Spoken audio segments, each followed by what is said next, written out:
showing you how you could sugar your own arms, guys.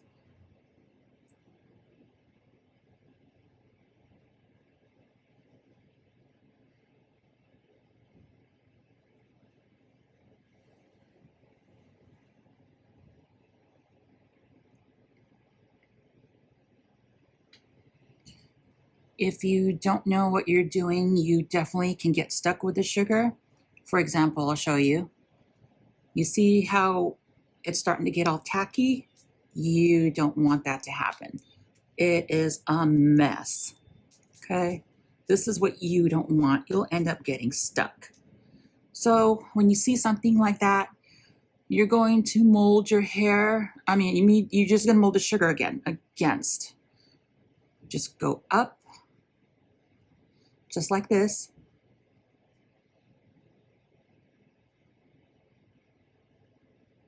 And then you're gonna flick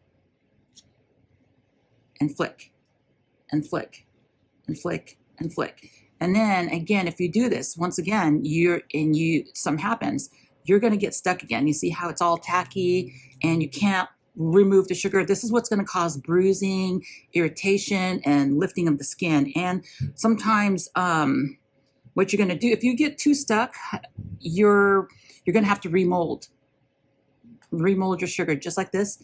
Go up, and then you're gonna go ahead and flick.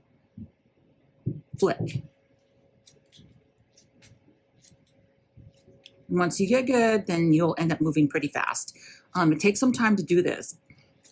It doesn't happen overnight, but definitely this is a lot more gentler than waxing. You can go over the same area a few times and just make sure you just keep practicing, okay?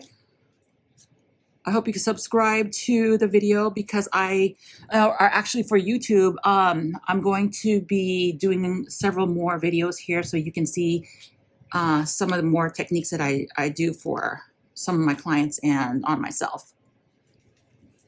Have a good one, you guys. Talk to you soon.